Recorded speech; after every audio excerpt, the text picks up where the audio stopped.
In American hospitals, it has been estimated that as many as 98,000 patients die from all types of medical errors every year.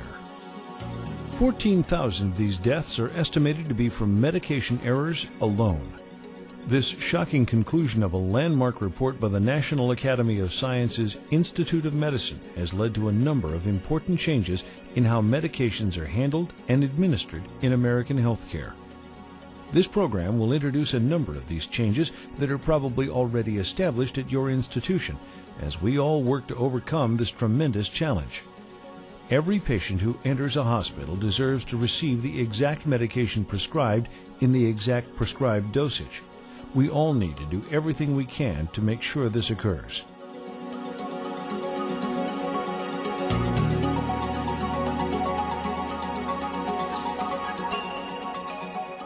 The Institute of Medicine report identified the use of medications as a crucial area where many medical errors occurred, and a primary focus for a patient safety improvement program. First, it is important to know what sort of medication errors occur. Recent studies have identified 5 areas where pharmacy errors tend to occur. First, there are errors of preparation, such as not using dilutants properly, or preparing the wrong dosage, or similar mistakes caused by distractions in a busy pharmacy or nursing unit.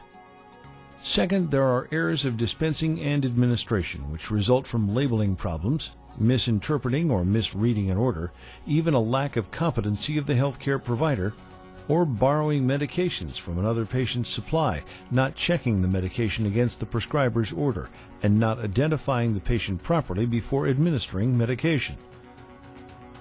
There are areas of system failure, such as allowing oral orders to be filled without a written prescription, lack of protocols for high-risk medications, or a lack of information for the patient profile, such as age, height, weight, diagnosis, allergies, or use of medications that might be contraindicated.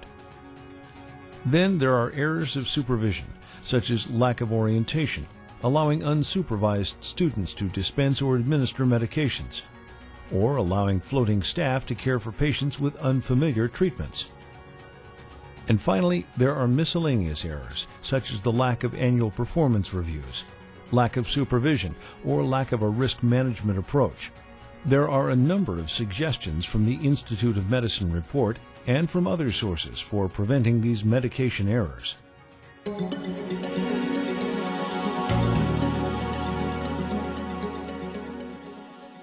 One of the most important things you should do to prevent medication errors is to observe the 5 rights of administering medications before giving any medication to any patient.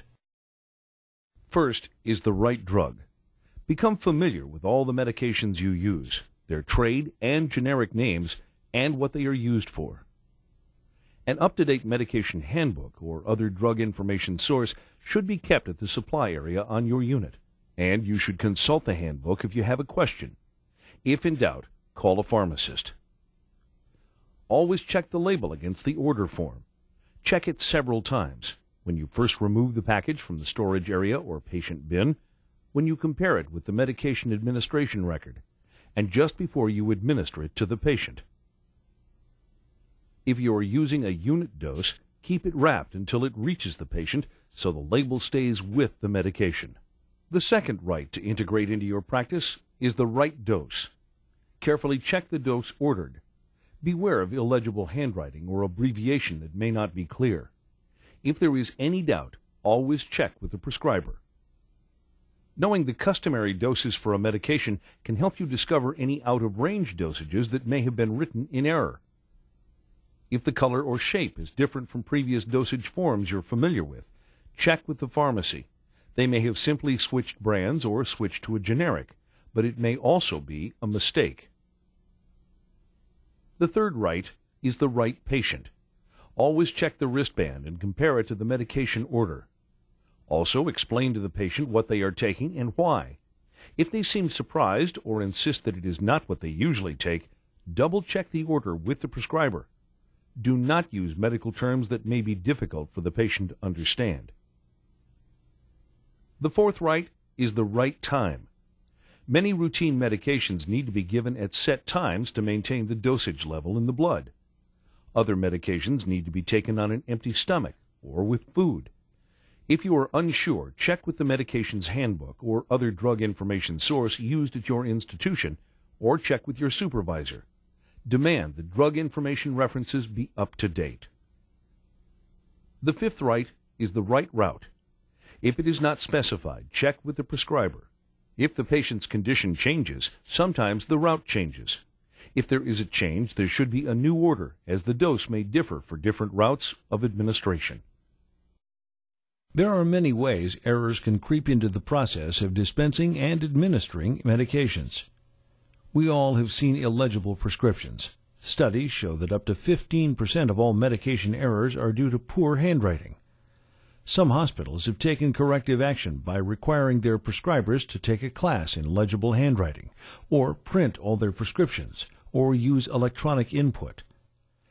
Any order that is illegible or hard to read should be checked with the prescriber. Any dosage or medication that seems unusual should be questioned. Anyone can make an error.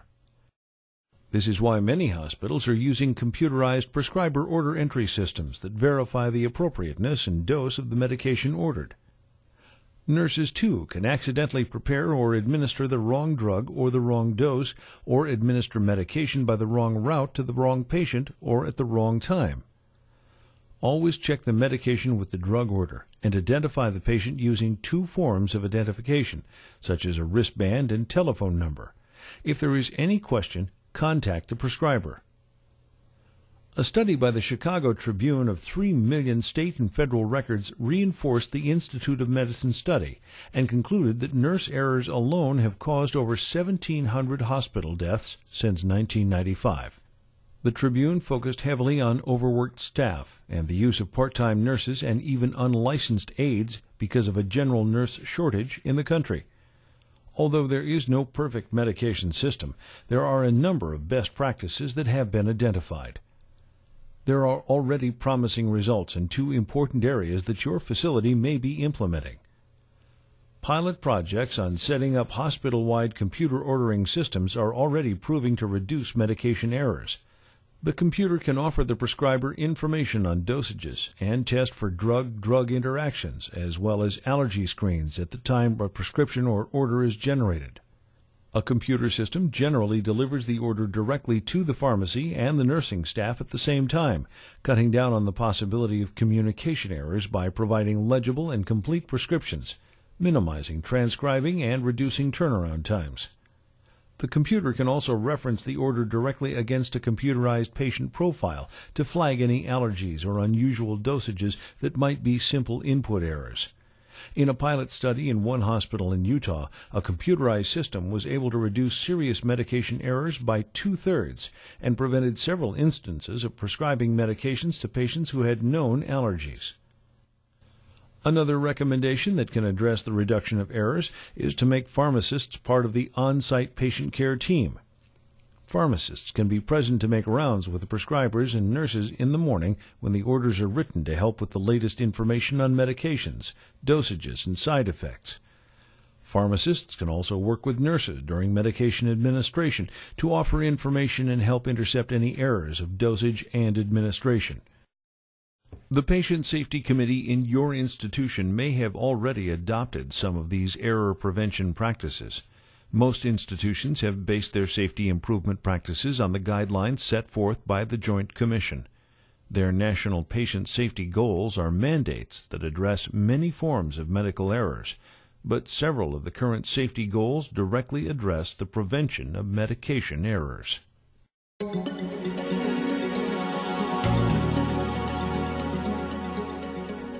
The first of these goals is to improve the accuracy of patient identification. Before administering any medication, it is crucial to use two forms of identification, such as a wristband and some other patient-specific information, such as asking a name or telephone number. Use extra caution when caring for patients with the same or similar names, patients who are hard of hearing, and when a language barrier exists with the patient. The next goal is to improve the effectiveness of communication among caregivers. There are many ways error can creep into the many forms of communication used in healthcare institutions, particularly oral prescriptions. The Joint Commission now requires a read-back of all verbal and telephone orders and critical test results. To do this, the order must be documented in the medical record, then read back to the physician. The institution is also required to take steps to standardize abbreviations, acronyms, and symbols in use to avoid confusion. For example, in the past the abbreviation microgram has been mistaken for milligram, resulting in an overdose. This term should be written out to prevent confusion. Your institution has probably already developed a list of approved and banned abbreviations. You should be aware of this list and follow it. Pharmacists, physicians, and others have worked together to develop written protocols for the use of all high-alert drugs, such as heparin, insulin, potassium chloride, warfarin, and narcotics like morphine. Pharmacies are also listing look-alike, sound-alike drugs and developing ways to prevent errors with these drugs. Medication and medication containers or other solutions are also labeled now on and off the sterile field. Labeling must be done when any medication or solution is transferred from the original packing to another container, such as a syringe. The label must include the name and strength of the medication, the amount, if not obvious from the container, and the expiration time if expiration is less than 24 hours, or the expiration date if the drug is not used within 24 hours. And until manufacturers solve the problem of look-alike and sound-alike medications, all those who prescribe and administer drugs must take extra care with medications such as prednisone and prednisolone, or Celebrex and Cerebrex. It is far too easy on a busy shift to substitute one for the other. A further goal related to medications is to accurately and completely reconcile medications across the continuum of care. This involves comparing medications currently used by the patient, including the over-the-counter drugs and herbal remedies, to the drugs that will be used for them in the institution. And this information must be conveyed to subsequent caregivers, including those in other institutions or in outpatient care. One further safety goal can assist you in preventing medication errors. It is to encourage the active involvement of patients and their families in the patient's own care. This can be a crucial patient safety strategy, as the patient often knows what medications are being taken, what those medications look like, and the patient can often bring to your attention anything that appears unusual.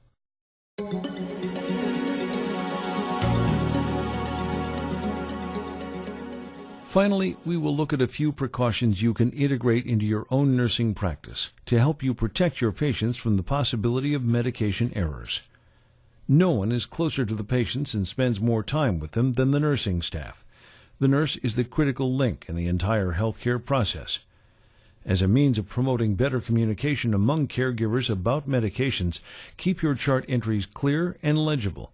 Use standardized abbreviations, acronyms, and symbols. Clearly identify documentation that might be misread or confused. A number 1 or a 7, for example, or a 0 and a 6. A 0 should be placed before each decimal point that does not have a number before it. Never use a trailing 0 after a decimal point. Keep abbreviations to a minimum to avoid errors. The QD and the QOD should be written out as daily or every other day. Follow your facility's list of approved abbreviations and do not accept any orders with abbreviations that do not appear on that list. If you notice someone else's documentation that might be confusing, bring it to the person's attention or your supervisor. And if you notice anything on the chart that seems unusual, such as an unusual dosage for a medication, question the prescriber or report it. It is always better to be safe. Every patient who enters a hospital deserves the medications prescribed and in the prescribed dosage. In the coming decades, we should all continue to work together to develop new systems and change our own practices to see that this becomes a reality.